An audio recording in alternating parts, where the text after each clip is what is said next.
Welcome to Grit and Gravitas with Ann and Annie, bringing you savvy, spirited stories of success. We're excited to deliver 30 minutes of inspiration, impact, and goodness. We'll be bringing you guests and friends from around the country who have very special work and personal journeys. I'm Ann Deeter Gallaher, your co-host with Annie Carnathan, and this is Grit and Gravitas. Let's go!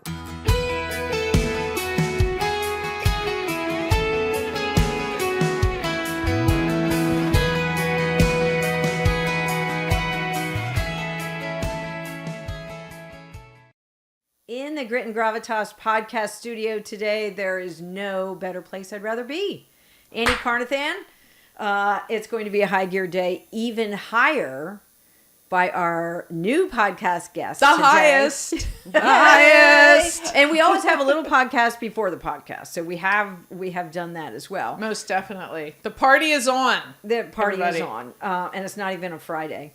But we're super excited to have Marci Mowery, and I'm going to share a little bit of her background because you're kind of new to Marci's story as well. But Marci Mowery is president of Pennsylvania Parks and Forest Foundation, which is an incredible Commonwealth of Pennsylvania nonprofit organization who keeps all 124 state parks. I've done my homework. I know my stuff. Yes, you passed. You know, the best places for visitors, both in-state and out-of-state. And this is well-timed, Marci, because we are in Healthy Lands Week. And we're going to expound on that a little bit. Marci, welcome to Grit and Gravitas. Thank you so much. I'm happy to be here. You are crazy good, Ann Deeter Gallaher. This is great. And I hear outdoors, and that is a gem in our state. We have an extraordinarily beautiful state. And so this is very exciting. Marci's office, PA Parks and Forest Foundation, was originally across the street from my office here in Market Street in Camp Hill. And I knew you, and I know Joshua, my oldest son, knows, is it your stepson? Or correct. Yes. Correct. Josh was and just I've done here, something with Ben. Yes, He did a promo for us one time. Yes. So we've come full circle, and I just had the tremendous honor and privilege of working with Marci and her team just a few weeks ago in advance of educating and raising awareness for Healthy Lands Week. And in the process, I raised my own awareness, which is always great. But Marci, give us a little bit of your story running up to how did you land in this position? Were you always passionate about outdoor spaces? Share a little bit. Yeah, I can. Happy to do that. I've always been passionate about outdoor places. I was a Girl Scout. Yes. And I think that was one of the Girl first Scouts. Girl Scouts. Yes. I think that was one of my first introductions to the outdoors in an organized way. But my grandfather was an outdoorsman. He was a hunter, he was an angler, and we would go up, you know, in Pennsylvania, you're a shore person or a mountain person. we would go to the mountains every year to a camp in Cameron County, and that was very informative. We would go to Cinemahoning State Park every time we were there, so I got to watch the evolution of that park, and that really stuck with me. And I actually started college as a wildlife science major. Ooh, nice. And then I switched. I graduated with an education degree, taught high school for a few years, and said, you know, my passion is conservation. Good. And so I went back to Shippensburg University. Shout out. Yes. I went back to Shippensburg and got my master's in geoenvironmental studies. Ooh, nice. So at the same time, I was volunteering with a lot of conservation organizations, dipping my toe in, and that really helped to pave the way for me to get a job. And I started with the National Audubon Society, and I held a position there for 12 years. Was that in PA or where was that? It was in Pennsylvania. Originally, it was 6 states. The Mid-Atlantic region. I was working on wetlands, and I was also working for the Audubon Council. And that position varied over the course of time. I worked on population and habitat. I worked on endangered species, and I ended up being the director of education for the Audubon Pennsylvania office. And then I transitioned into the position I hold now, where I've been since 2005. Oh, good. And Wow. yes, and when I started, the foundation. How old was the organization when you came? 1999 is when we were Okay. founded, and we were founded as a way for users of parks and forests to give back to these places. Oh, good. At that point in time, there was 117 state parks. There's 2.2 million acres of state forest. And when I was interviewing for the position, I did a little inventory, and I'd been to like 87 of the parks at that point, and I'd been to 17 of the forest districts. And I'm like, I'm a user. I love being in the outdoors. This is the place that brings me passion. Good. And I want to be able to give back to these places. So 2005, I joined the foundation. At that point, we had 8 friends groups. We now have 46. Wow. We work with all 124 state parks, the 2.2 million acres of state forest. And our goal is to get people engaged in the outdoors, both as volunteers, but also we know that when you're spending time in the outdoors, it's better for your physical, mental, and emotional health. So we try to engage people. We try to remove barriers because everybody deserves to be able to spend time in the outdoors. And in Pennsylvania, we're fortunate. There's no entrance fees. There's no parking fees. Yeah, so if you that's can get awesome. there, you That's can awesome. enjoy it. And we really try to empower women as well because oftentimes women didn't have the mentors that helped to introduce them to the outdoors. So we try to make sure there's a lot of these programs called Women in the Wilds. We partner with state parks to host them, so to help women feel more comfortable and confident in the outdoors. There's nothing like walking up the sun. Oh, yeah. Walking, just, it's all my energy walks the sun right up. But I want to go back to how she prepared for her interview. Okay. Extraordinary. That's a business vitamin. You went into that interview, yes, as a user, but the preparation and the detail and the granularity of how passionate you were about it and the why of what you would bring to the job is extraordinary. And we can all do a better job, I think, of preparing for interviews. Well, you're living your dream, clearly. Yes. Yeah. I had actually met my predecessor at a banquet a few years prior, and I'm like, it was a new organization, and he was telling me about it, and I'm like, I want your job. Good.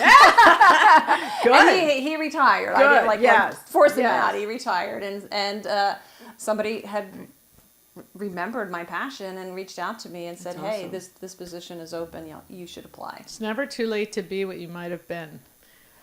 Well, good point. Good point. Well, why are there specific barriers to women in the outdoors? In other words, what are you addressing? Yeah, what are you finding that they're needing?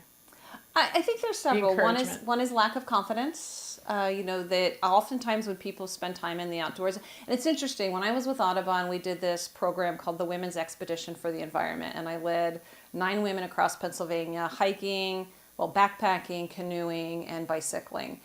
And we also did profiles of women who were successful in the outdoors, like across history. Oh, good. That's cool. And what we found is that many of them had a significant adult in their life who served as a mentor.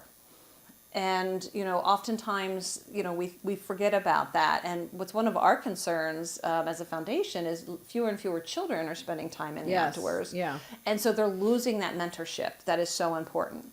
And so people sometimes feel that their lack of knowledge is a barrier. That, if they show up to an event, even if it's an organized event, that maybe they would be the weak stone, that or not having the boots, or not having the right equipment, the so backpack or whatever you need, whatever you think you need, whatever you think you need, or there's this perceived look of what an environment, what an outdoors person looks like. I know. I've just paid REI for that look. Yeah, so trying to help people to understand that there's no certain look. Yeah. And when we're talking about programs, helping people to understand that this is an entry-level program, or the equipment is going to be provided, or it's this pay. So if we can inform them. I also think that there's some fear, fear of being alone in the outdoors. And sometimes there's a safety fear. There's a safety fear. If I hike, I follow several solo hikers, several solo women hikers on Instagram. And it's, I love their stories. I love their experiences. They go all around the country hiking because they said, if we wait, we'll never hike because it doesn't, suit somebody else's schedule. Many of them are married, but they just said, her husband's deployed.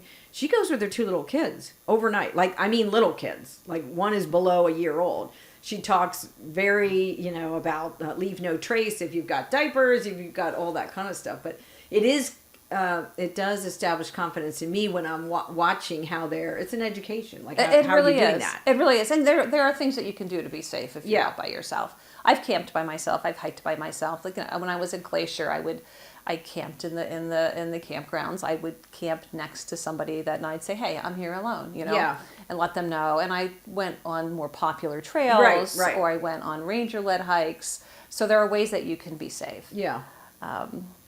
So I think that it's really important too that we have these programs that invite women to come out and build their confidence. I just came back from a women's sacred play retreat in Georgia, and it was fantastic. No, I did see that. Yeah, 11 women up in the Georgian mountains, right next to a waterfall, and we really supported each other in the exploration of. Not So, just are these from around the country? These women were from all over the country. Oh, cool. Yeah. Oh, that's cool. Marci's an explorer. Yeah. Well, I think you tapped into a good point, which I know since COVID, our state parks have really come to light for a lot of people. Like, that was one place we could go, and like you said, it's free. And I know from your strategic plan, doesn't Pennsylvania try to have a state park within a vicinity of 30 miles from every Pennsylvanian, or what was that? Yeah, it's actually Dr. Maurice Goddard, who was a Camp Hill resident here. He had a vision of a state park within 25 miles of every resident of the Commonwealth. And he really advocated that our state parks should be free. He would say that you don't put parking meters in mall parking lots because you want people to go to the mall. We shouldn't charge people an entrance fee to go into a park because we want them to go there. And not only is it good for human, physical, mental, and emotional health, there's also environmental benefits as well as economic benefits, because Pennsylvania is 6th in the nation in terms of consumer spending on outdoor recreation. Oh, that's awesome. Yeah. What about attendance at our state parks? How are we? Do you know comparatively to other states? Do we have a high attendance or user rate at our state parks? We do, and we see a lot of visitors coming from other states. Well, I'm sure Maryland. Yes. And during COVID, it went up to 46 million visitors a year, and that might not be unique visitors because you might go there 2 or 3 times, and that would be counted. It's down a little bit now to 42 million, but that's still significant, and untold millions in our state forests, because it's a lot harder to count how many people are going into a state forest. Does that include the game lands? Game lands are the Game Commission. That's a separate agency. Oh. Yes, we work with Parks and Forests. And game lands also, there's 1.1 million acres of game lands, I think. Yeah. There's Fish and Boat Commission lands. Right. And then there's a lot of conservancy-owned land and that's true. County parks. Yeah. And then there's over 6,000 community parks in Pennsylvania. Oh, that's cool. We're very fortunate to have access to all of these wonderful places. So even if you're not comfortable being in a state park alone, your community park is a great place to go and stretch your legs, breathe, lower your stress level. And who doesn't have stress these days? I think just being outside, in the forest, in the woods, walking on a hiking trail, it doesn't have to mean you commit to the Appalachian Trail. Like you said, there's great opportunities to be entry-level hikers. Now, Corey and I, my husband, for the last few years, we've done that first day hike. Oh, yes. And I know Pine Grove, several of the state parks have an organized. I don't want to do the organized. We just do our own. And sometimes it's honestly been 10 degrees or less out there. Yes. It's New Year's Day. It's a very cool thing. We just go out. Of course, I put on Instagram or where. But it's cool to be out there really when nobody's out there. And start the year like that. And you make a good point, is that it's not just during nice weather or during the summertime. Our parks and forests are open year round, and being in the outdoors in winter is such a different experience. And as I'm sure if you're walking your dogs, you realize it's. I love every single season. If it's winter, I want the snow. And again, to Ann's point, to your point, Marci, it's the gear. And honestly, if that's correct and appropriate, and it's absolutely incredible to be outside. Nothing is like it is when it's outside. So I completely agree with that. Like the air even breathes in differently for me. Right? And that was during COVID when I was just incredibly just what is going to happen, and you're running a company and you're worried about employees and their families and revenue, and so literally just started to walk outside and did walking meetings and thought I love that idea. This. Love I that love concept. this. I would just put on it. People say, "Oh, it's so windy there." I'm like, "Yep, I'm outside, and it isn't going to be what it is." And I've done it ever since. And Libby Delana, we connected with her, and it's just walking is just it, and as fit. And I'll speak for myself, as fit as anything I've ever done because I've always exercised. And so that dual benefit of just mind, body, and spirit. Sunshine. Sunshine, vitamin D. Yep. It's incredible. No matter the weather, it's all good. People's like, you don't get down and you don't 5 days around. Nope. Happy for all of it. Just happy to be part of it. Yeah. We walked in the rain last weekend. And awesome. It changes the feel. Oh. It's everything is different. That's awesome. What are some, Marci, we're all about the business vitamins here. So we promise our listeners and viewers at least one tangible insight that they could apply, after giving us 30 minutes of their precious time. What could they do to, maybe explore our state parks or our state forests, and now we are in Healthy Lands Week. What would you tell, somebody who really wants to go hiking, who's not been to REI, who doesn't have a big budget? Where would they start? Well, and it depends on where you're living, if you're looking for a particular place. But I would say where I would start is look at the Department of Conservation and Natural Resources website to their events page and see what organized events are happening. So DCNR.pa.gov. Good. And the Pennsylvania Parks and Forest Foundation website's paparksandforest.org also lists events.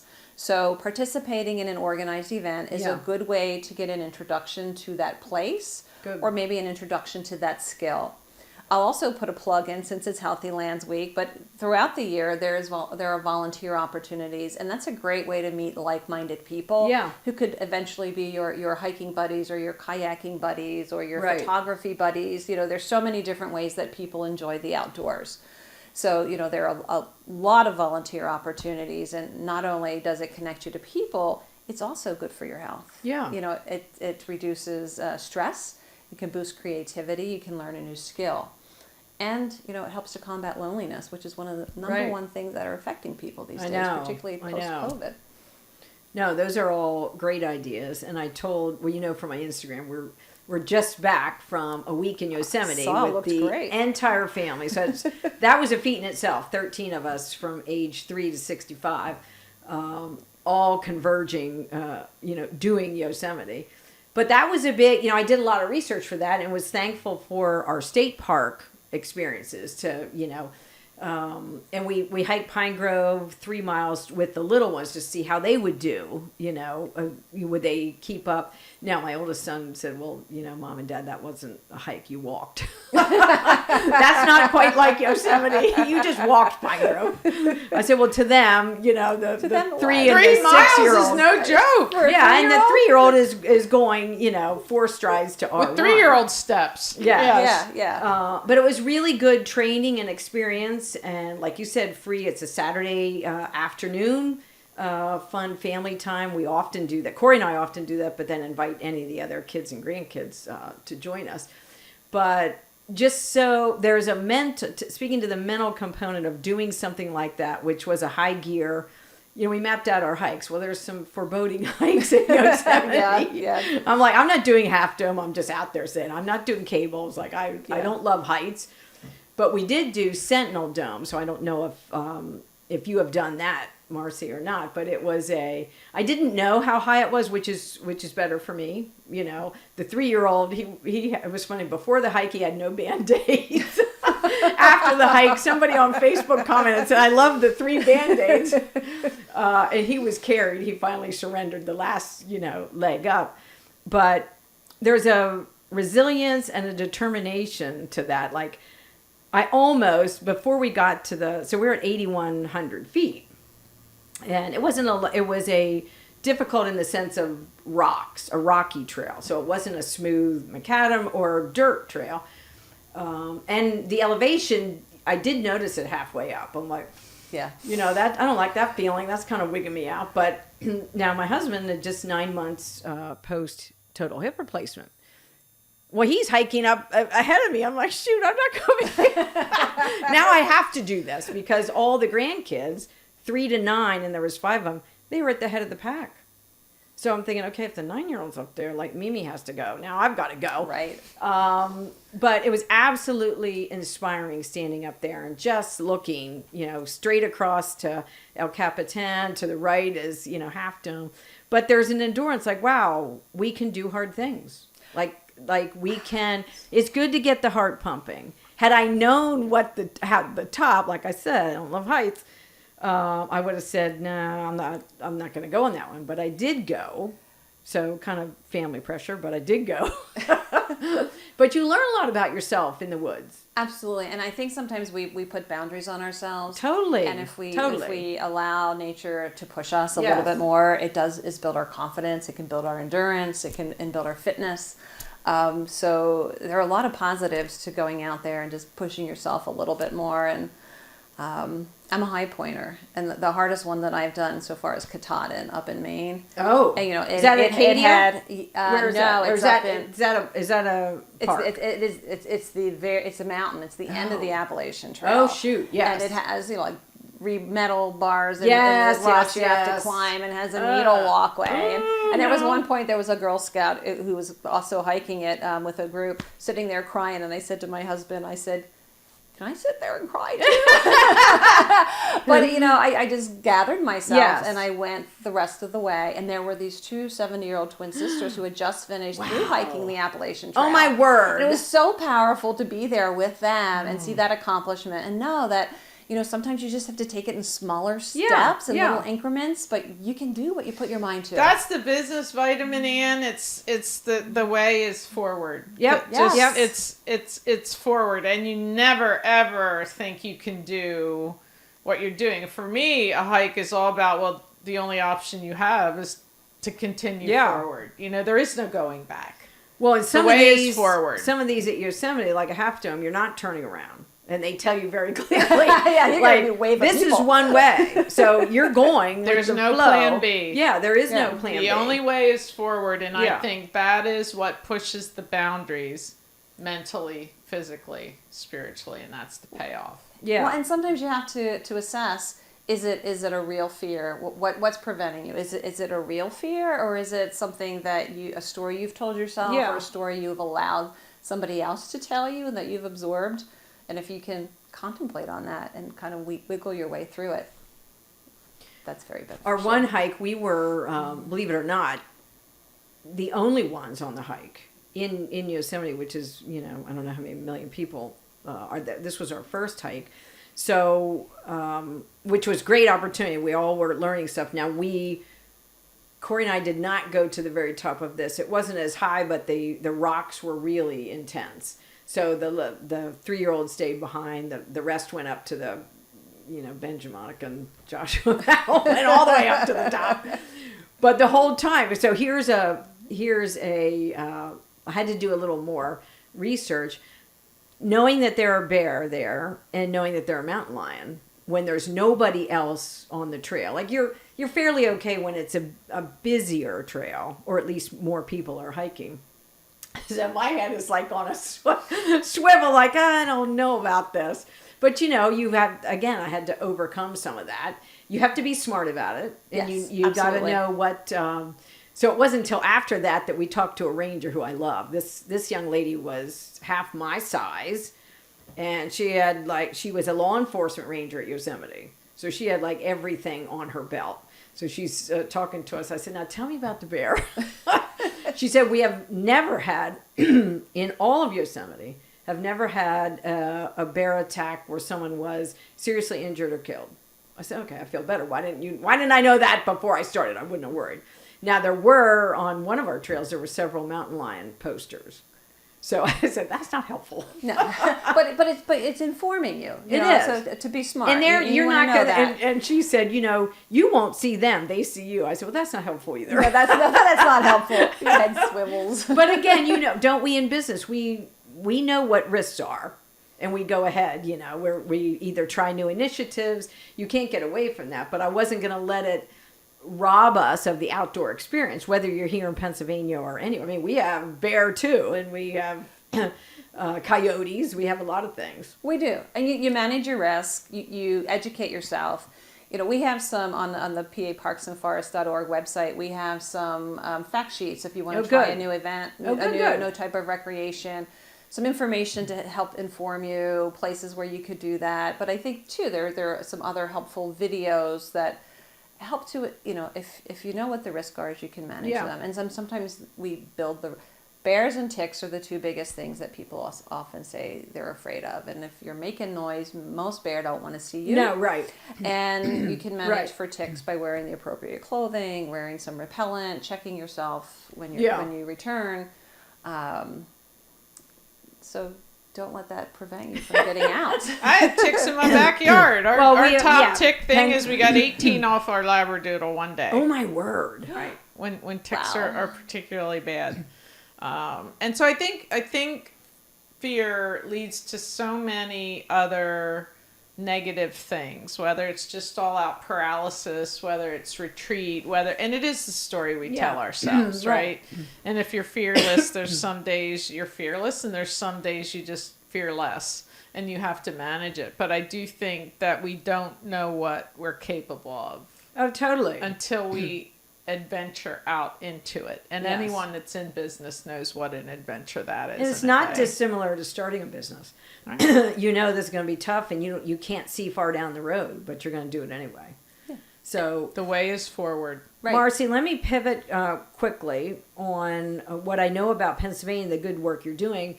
Share a little bit about the accessibility component for our state parks and forests. And I know we have, the kayak launch or wheelchair accessibility? We've been doing a lot of work to make our parks accessible to everybody, and we look at it as removing barriers. We have a saying: we want to ensure a place and an experience for everyone in the outdoors. That's great. And from at a physical ability perspective, we're putting in our first inclusive playground at Little Buffalo State Park. That's so that awesome. if you're a child or a parent is using an assistive device, they would be able to access the components of the playground and interact with them, not just watch. Yeah.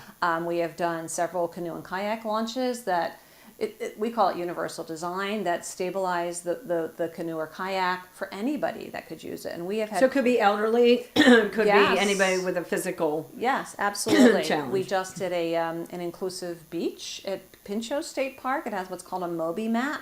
So if you're in a wheelchair, you can roll out into the sand. We put a raised sand bed for children in wheelchairs so they could have the same sand experience.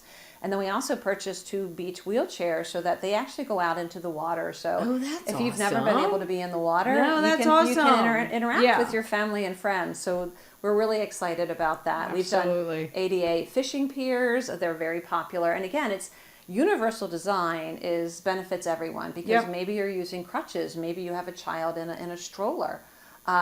Maybe you have some other limitation that's temporary or permanent, but if we think in terms of universal design, it makes it accessible. Well, a lot of everyone. grandparents are taking grandchildren fishing. They're taking them, to the state park or hiking or whatever. So that would be, really an advantage. Yeah, we had a woman call us when we put our first launch in, which was at Point State Park in Pittsburgh. And she was near tears and brought me to tears. She said, I have not been able to be on the water for 15 years. I might choke up now. She said, you brought that life back to me. And then one gentleman in a wheelchair, he was in the water. And he goes, I love seeing people's faces when they pull up and they see the wheelchairs and they can't find the people. Because when we're in the water, we're like everybody else. Oh, that's cool. Yeah, and it empowered him to actually get his own apartment and do other things. Because he was empowered by being... having that ability to be able to be out there on the water. Oh, that's so awesome. Yeah. That's awesome. Touching lives. And I like the word universal. Yes. Not sure why. I'm Yeah. gonna Well, have to evaluate wonder that later. Yeah, Evaluate that I later. wonder that word association. Yeah. So share, Marci, what are some of the events going on? You know, when we air this, it's going to be past Healthy Lands Week, but that doesn't prevent anyone from participating, you know, in cleaning up our state parks, or just taking, I think I heard you say earlier, take a trash bag when you go and hike. Yeah, so Healthy Lands Week was designed, and this is the second year of it, it was really designed to build awareness of the role that we all play in stewarding both the cultural and natural assets that we have in Pennsylvania. So there are a number of volunteer programs that are happening during this week. We did a book discussion yesterday, and we were privileged to have the author join us to discuss the book, Brave the Wild River. It's about 2 female botanists who were the first women to paddle, European women, not non-Indigenous women, to paddle the Grand Canyon, and they did the botany. Oh, so I wow. highly recommend it to your Wow. listeners and to both of you ladies. It's an amazing book. Just visited the Green Canyon. Yeah, so if you Yes, read you this did. book, it'll give Yes, you a you did. totally different perspective good. of it. Staggeringly beautiful. It's gorgeous. Overwhelming. So there's all sorts of things happening this week, but the takeaway really is that there's things that we can all do every day when we're out. There's a principle called leave no trace that we recommend, and that is really basic. Take only pictures, leave only footprints. Make sure that you're taking your litter with you. You know, if you're camping, extinguish your campfire. Camp in approved campgrounds.